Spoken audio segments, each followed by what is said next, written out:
अगर पार्टी आपकी बात नहीं सुनती है, क्या आम आदमी पार्टी राष्ट्रीय लोकतांत्रिक पार्टी के साथ गठजोड़ करना एक विकल्प? ये चर्चाओं और स्पेकुलेशन आप लोगों का, मेरा काम नहीं है। आपका क्या वो कहना है? मीडिया का काम है। आप चर्चाएं करो, लोगों का नाम उछालो, किसी को यहाँ भेजो, किसी को वहाँ भेजो। मैं तो जनता के बीच सड़क पे चल रहा हूँ, आपके सामने चल रहा हूँ। पायलट साहब, आपने वसुंधरा राजे और अशोक गहलोत की बात की। अशोक गहलोत खुद कह चुके हैं कि उनकी सरकार वसुंधरा राजे की वजह से बची।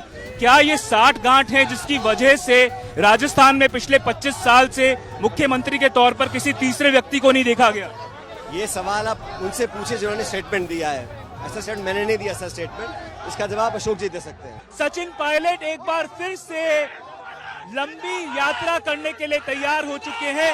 मेरे साथ इस समय सचिन पायलट मौजूद हैं। पायलट साहब, पहले दिन आप 20 किलोमीटर के करीब चले। इस तपती हुई मई की गर्मी में, झुलसती हुई धूप में कैसा रहा आपका अनुभव? देखिए, ये यात्रा नौजवानों के लिए है और इस पूरे जन संघर्ष यात्रा में हमारा जो मुद्दा है वो है कि एक सिस्टम में जो दिक्कत पैदा हुई है करप्शन के माध्यम से, उसका हम लोगों को निराकरण करना है। इधर आ जाओ इधर। और मैं मानता हूं कि पब्लिक का समर्थन को मिल रहा है क्योंकि पब्लिक के इश्यूज हैं। बाकी धूप, गर्मी, छांव ये जीवन में चलती रहती है। पायलट साहब, आपने 11 तारीख को अनशन किया था, 11 अप्रैल को, और 11 मई को आप पैदल यात्रा निकालने की शुरुआत कर चुके हैं और ये अटकलें लग रही हैं कि 11 जून को आप एक बड़ा फैसले की घोषणा कर सकते हैं, कांग्रेस को छोड़कर अपना कोई। मुझे मेरी जन संघर्ष यात्रा पूरी करनी है। लगभग 15 तारीख तक हम जयपुर पहुंचेंगे।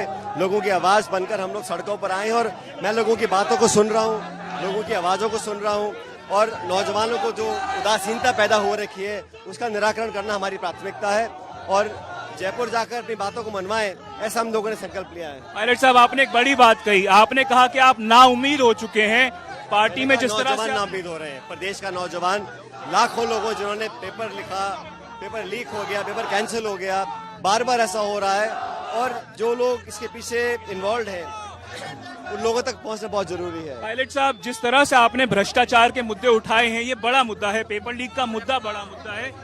क्या लगता है क्यों अशोक गहलोत की सरकार इन मुद्दों को आपको रिस्पॉन्ड करने की बजाय 10 करोड़ रुपए लिए थे, पैसे वापस कर दो, इस प्रकार की बातें क्यों कर रहे हैं? मुझ पर कोई भी लांछन लगाए, मुझे परवाह नहीं है। लोग जानते हैं, जनता जानती है, मतदाता जानता है हम लोगों की राजनीति कैसी रही है।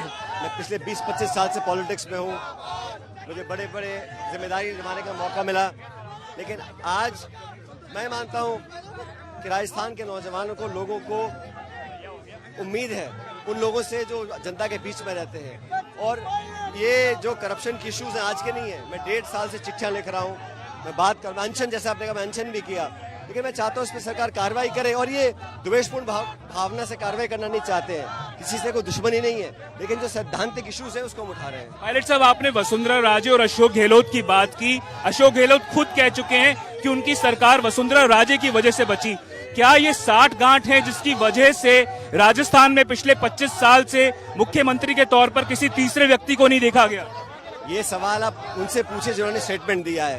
ऐसा स्टेटमेंट मैंने नहीं दिया, ऐसा स्टेटमेंट। इसका जवाब अशोक जी दे सकते हैं। सर, एक सवाल ये भी उठता है कि आप कह रहे हैं कि मैं मुद्दे उठा रहा हूं, पर जो पार्टी का राष्ट्रीय नेतृत्व है, सोनिया गांधी है, राहुल गांधी है, जो चीजें आपको नजर आ रही हैं जमीनी स्तर पर, क्या उनको नजर नहीं आ रही है? ये काम पार्टी का नहीं है, सरकार का काम है। सरकार हम लोगों की है, इसलिए ये कदम जो उठाने हैं सरकार को उठाने हैं और मुझे लगता है सरकार को उठाने भी चाहिए। अब समय बहुत कम रह गया, 4.5 साल निकल गए, इसे सरकार को कार्रवाई करनी चाहिए। इसी को लेकर सड़कों पर आए। अगर पार्टी आपकी बात नहीं सुनती है, क्या आम आदमी पार्टी राष्ट्रीय लोकतांत्रिक पार्टी के साथ गठजोड़ करना एक विकल्प? ये चर्चाओं और स्पेकुलेशन आप लोगों का, मेरा काम नहीं है। आपका क्या? वो मीडिया का काम है। आप चर्चाएं करो, लोगों का नाम उछालो, किसी को यहाँ भेजो, किसी को वहाँ भेजो। मैं तो जनता के बीच सड़क पे चल रहा हूँ, आपके सामने चल रहा हूँ और पब्लिक इश्यूज को उठा रहा हूँ। ये जन सैलाब जो उमड़ रहा है सर आपके साथ, साफ तौर पर सचिन पायलट ये कहते हुए कि जो अटकलें हैं उसको ना तो नकार रहे हैं, ना उस पे हामी भर रहे हैं, और साफ कर दिया है कि जो वो मुद्दे वो उठा रहे थे उनको उठाते रहेंगे।